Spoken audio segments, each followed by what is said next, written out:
Welcome to the Water Margin Podcast. This is episode 110. Last time, Marshal Gaucho set about building a fleet and a navy for the third time in his quest to vanquish the outlaws of Liangshan. Despite some harassment from the outlaws at his shipyard, he managed to build 300-some large and small vessels powered by paddle wheels, designed specifically to navigate the marsh around Liangshan. Gaucho then staged a demonstration where he and his officers were all wowed by their new toys. After offering sacrifices to the water gods, Gaucho and his men all boarded the ships, along with the singing and dancing girls that he had brought with him from the capital when he set out on this campaign.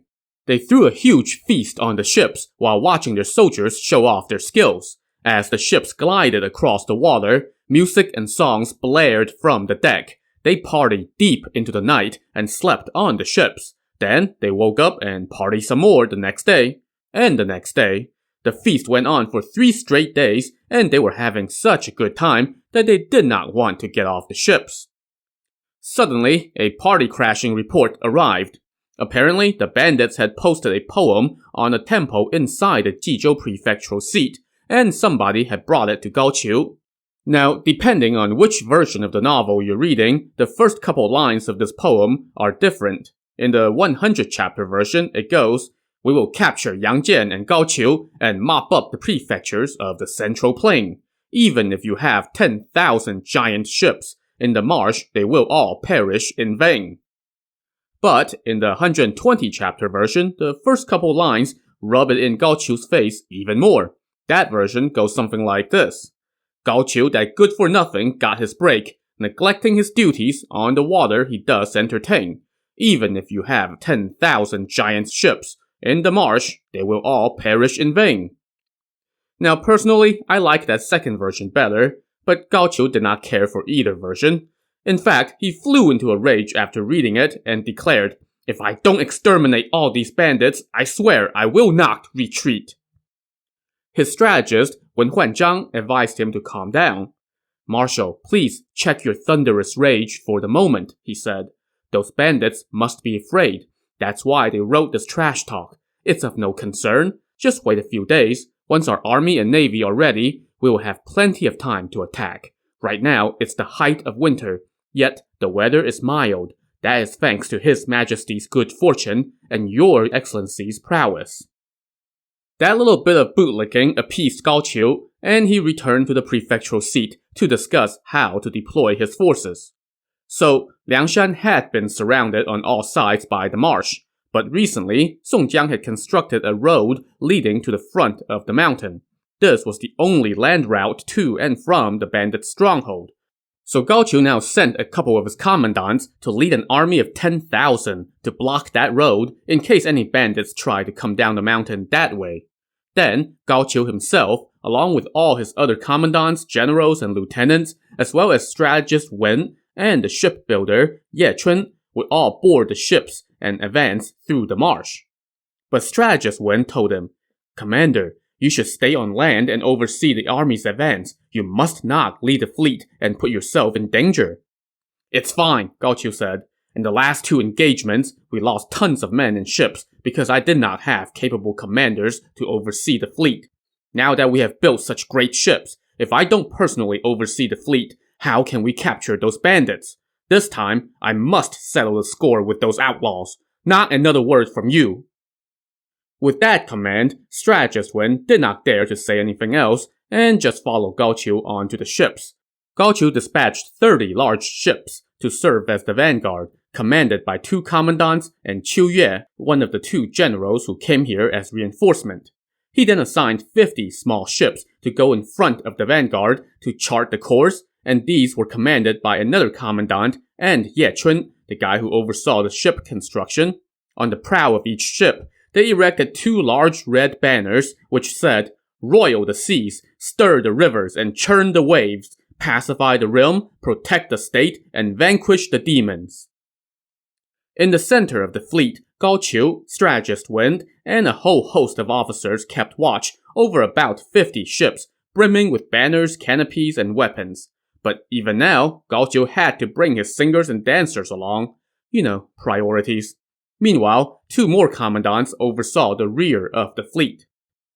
It was the middle of the 11th month of the year when they set out. The army advanced first, and then the Navy's vanguard wheeled out, with its 3 commanding officers watching from the prow of their ships. As they advanced, they deployed the small ships to block the small waterways that connected to the main thoroughfare to guard against any surprise attacks, while the large ships glided along the main channel. As they ventured deep into the marsh, they saw a cluster of boats approaching from the distance. Each boat carried about 15 people, all wearing light armor. The 3 boats in the front each carried a white banner that said, "The 3 heroes of the Ran clan." These were the 3 Ran brothers. From the distance, it looked as though they and their men were all wearing shimmering gold and silver armor. But in reality, their armor was just gold and silver paper that had been glued on. The 3 vanguard commanders of the Imperial Navy saw this bandit fleet approaching and immediately ordered their ships to let fly with various fiery projectiles. But the Ran brothers showed no fear as they approached. As soon as they came within reach of the Imperial Navy's shots, however, the bandits all dove into the water and disappeared.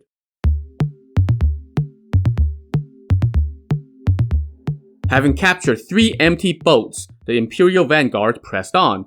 They had not gone a mile when they saw 3 more fast boats approaching with the wind at their back, each carrying a dozen or so men, with their bodies covered in blue, yellow, and red powder. Their hair was hanging loose, and they were whistling as they approached. These 3 boats were led by the chieftains Meng Kang, the Jade Flagpole, and the 2 Tong brothers, Tong Wei, the Cave-Emerging Dragon, and Tong Meng, the River-Churning Clam.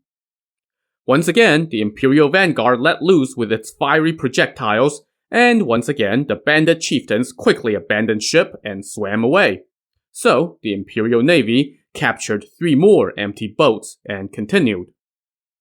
Another mile later, 3 more boats approached, again each carrying a dozen or so bandits. These were led by Li Jun, the River Dragon, and the Zhang brothers, Zhang Heng, the Boat Flame, and Zhang Shun, the White Streak in the Waves. As they approached, they shouted to the Imperial Navy, "Thank you for delivering these ships to our Marsh!" The vanguard commanders were in no mood to joke around, and immediately ordered their men to fire arrows. Once again, the 3 chieftains dove into the water.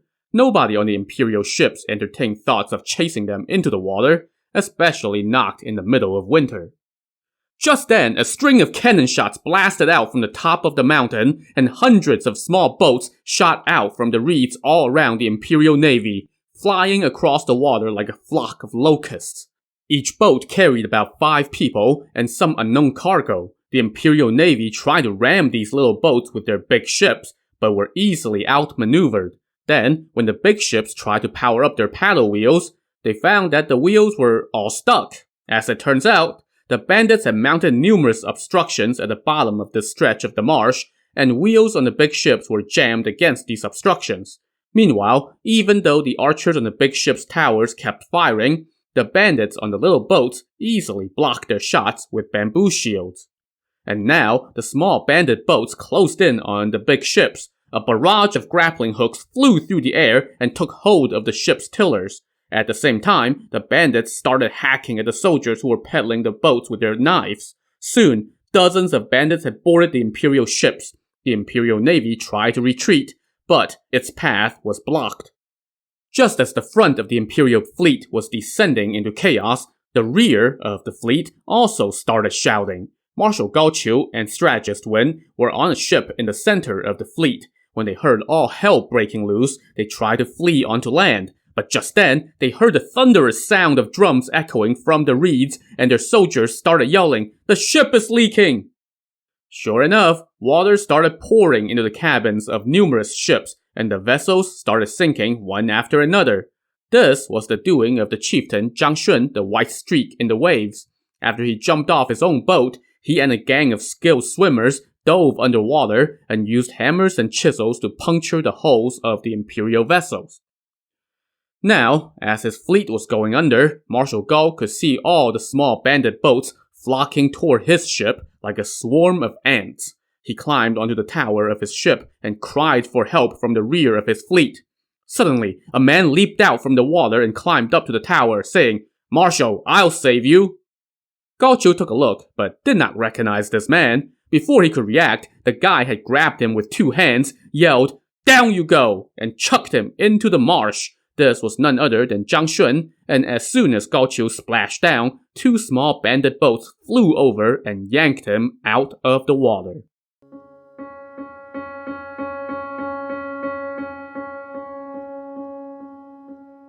While Gaucho was busy getting himself captured, his vanguard was engulfed in chaos. One of the vanguard commanders, the General Qiu Yue, hurriedly looked for a way out, but before he could flee, the chieftain Yang Lin, the multicolored leopard, caught him off guard and cut him down, sending his corpse into the water. The other 2 vanguard commanders came forward to attack Yang Lin, but soon found themselves swarmed by a host of other chieftains, and both were easily captured alive. As the Imperial Navy was being wiped out for the 3rd time, the Imperial Army had its hands full as well. Gaucho had dispatched his army to go guard the only road leading to and from Liangshan, but the bandits sent an army led by their number 2, Lu Junyi, the Jade Qilin, to remove this roadblock. After some prerequisite trash talk, Lu Junyi traded blows with one of the army's commanders, Zhou Ang. They fought for 20-some bouts without a winner, but then a swarm of bandits sprang out from hiding, led by the chieftains Guan Sheng the Great Saber, Qin Ming the Fiery Thunderbolt, Lin Chong the Pantherhead, and Hu Yanzhuo the Twin Staffs.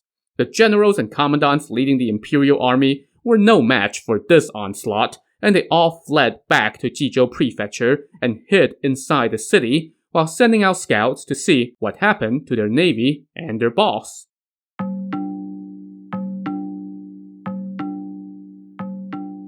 Back in the marsh, Song Jiang, having captured Marshal Gao, immediately ordered Daizong the Magic Traveler to send word to all the bandits that they were not to harm any Imperial soldiers, or, well, any more Imperial soldiers anyway. They did, however, capture Gaucho's strategist, Wen Huanzhang, as well as his troupe of singers and dancers, and then they all returned to base. Song Jiang and the rest of the Liangshan hive mind were waiting in the Hall of Loyalty and Honor when the chieftain Zhang Shun brought in a dripping wet Gaucho. As soon as Song Jiang saw this, he rushed from his seat to help steady Gaucho and order his men to bring the prisoner a fresh change of clothes. He then asked Gaucho to take the center seat while he kneeled and kowtowed.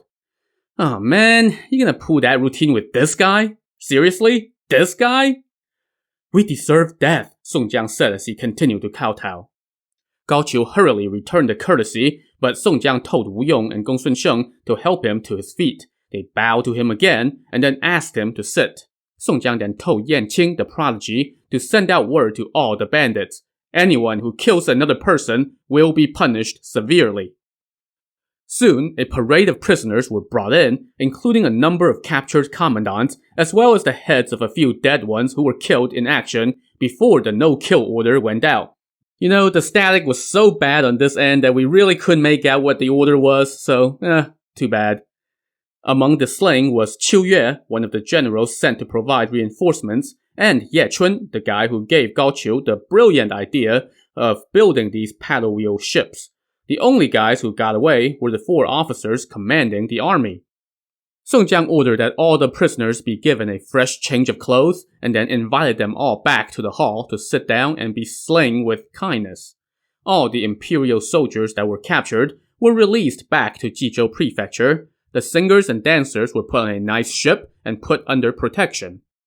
Then, it was party time. Song Jiang threw a huge feast to reward his troops. He also assembled all the chieftains to come pay their respects to Gaucho, which I can only imagine delighted them all to no end. After some no doubt awkward greetings, Song Jiang had Wu Yong and Gongsun Sheng hold a bottle of wine and pour, Lu Junyi stand in attendance, and he personally offered a cup of wine to Gaucho, saying, "I am a lowly magisterial clerk and convict. How would I ever dare to rebel against the imperial court? It's just that I had too many offenses piled up, and thus had no choice but to act as I did. Even though we were twice honored by His Majesty's benevolence, there was some wicked villainy at work each time that corrupted the mission. It's impossible to explain. I pray that Your Excellency will exercise compassion and help save us from this trap. If we can see the sky again, Your kindness will be engraved on my bones, and I will repay you with my life. Even as Song Jiang was saying all this, Gaucho could see that everybody else was pretty pissed, including some old personal enemies like Lin Chung the Pantherhead and Yang Zhi the Blue-Faced Beast, who looked like they were about to start something. Song Jiang, don't worry, Gaucho said. When I return to court, I will definitely inform the emperor and ask him to grant you amnesty, reward you handsomely, and give you official posts. All you men of honor will enjoy the emperor's favor and become respectable officials. Song Jiang was delighted, even if nobody else was. He bowed to thank Gaucho and then threw a banquet to welcome him. The novel said all the chieftains took their turn offering toasts to Gaucho, but I'm more inclined to read that as all the chieftains were compelled to offer toasts to Gaucho. Either way, Gaucho got stinking drunk and started running his mouth.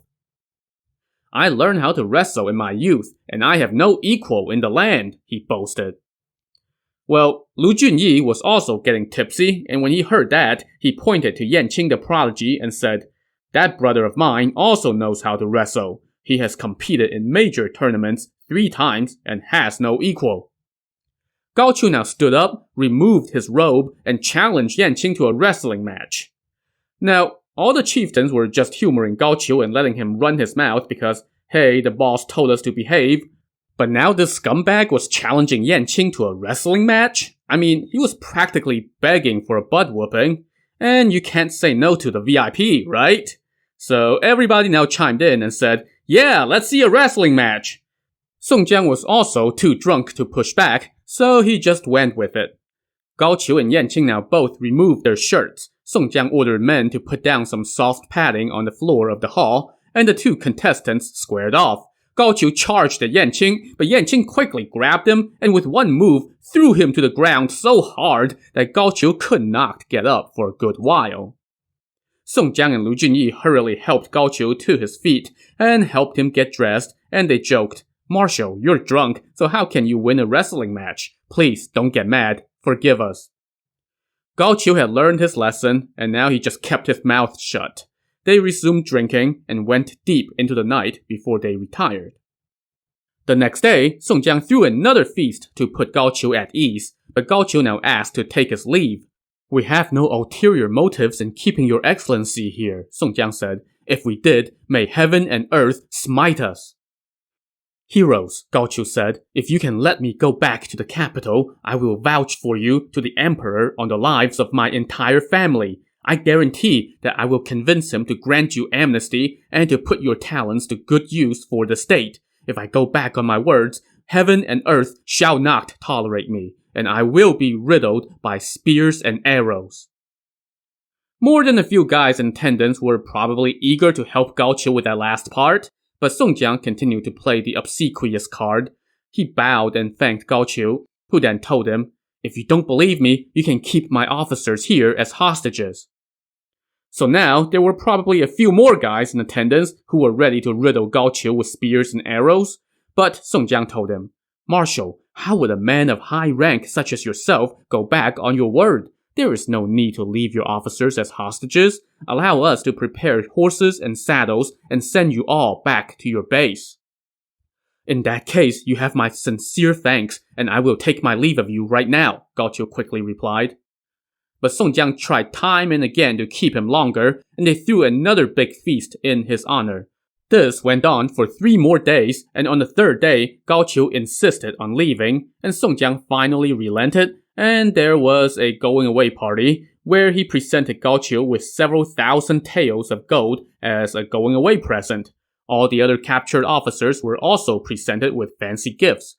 Gaucho and company tried to decline, but could not, and so they oh so reluctantly pocketed all that gold and silver. As they drank, Song Jiang once again brought up the matter of amnesty. Gaucho told him, "Hero, you can send a smart man to go with me. I will take him to see the emperor so that he can inform his majesty about your true story, and that will make it easier to get a decree of amnesty." Song Jiang wanted amnesty oh so badly, so he and Wu Yong discussed and decided to send 2 chieftains with Gaucho. These were Xiao Rang, the sacred-handed scholar, and Yue He, the iron whistle, two of the more respectable-looking chieftains. Gaucho now said, "Since you're entrusting me with this, I will leave strategist Wen here as a sign of my sincerity." Song Jiang was delighted, and I can only imagine strategist Wen going, "Ah, crap," in his head. In any case, the next day, Song Jiang and Wu Yong, along with 20-some riders, escorted Gaucho and company down the mountain, sailed across the marsh, and saw them off for another 6 or 7 miles before parting ways. Song Jiang then returned to base to await good news.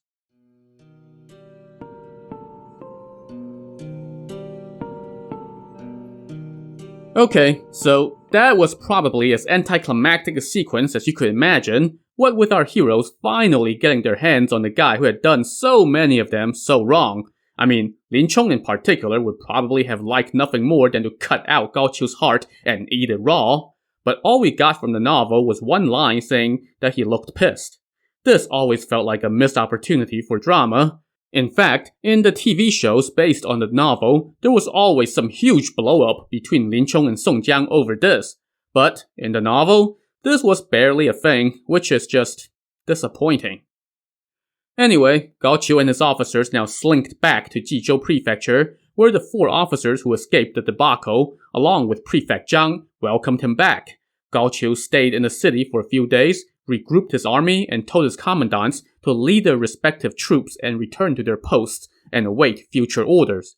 Gaucho then led the main army and headed back to the capital, along with the chieftains Xiaorang and Yuehe. Back on Liangshan, Song Jiang was discussing the situation with his chieftains. He said, "I don't know if Gaucho will actually make good on his word." You don't know if he will actually make good on his word? The strategist Wu Yong laughed and was like, "Dude, are you serious?" "In my view," Wu Yong said, "this man has the eyes of a wasp and the countenance of a snake. He is the kind of ingrate who will forget your kindness as soon as he turns around. He lost a ton of troops and squandered a lot of provisions. When he returns to the capital, he will no doubt pretend to be sick and stay home, and try to keep this news from the emperor while his troops rest. He will keep Xiaorang and Yuehe effectively under house arrest in his home. Waiting for amnesty would be futile." "What then?" Song Jiang asked. "We can't get an amnesty, and 2 of our brothers are now trapped." "Brother, send another 2 sharp chieftains to the capital with lots of gold to conduct recon," Wu Yong suggested. "They can find an opportunity to report our intentions to the emperor. Then, Marshal Gao would not be able to keep this under wraps. That's the best course of action." Yanqing the prodigy now rose and said, "Last year, when we caused a ruckus in the capital, I was the one who made the connection with the courtesan Li Shishi. After the mess we caused, she probably could guess who we were, but she's the emperor's lover, so he would never suspect her. She probably just told him that we caused a ruckus at her house to scare the emperor because we knew he would be there. Let me go see her again with lots of gold and jewels. Pillow talk is the quickest way to get to the emperor. I can act as the situation dictates and capitalize on any opportunities." "Okay, but you might run into danger," Song Jiang cautioned.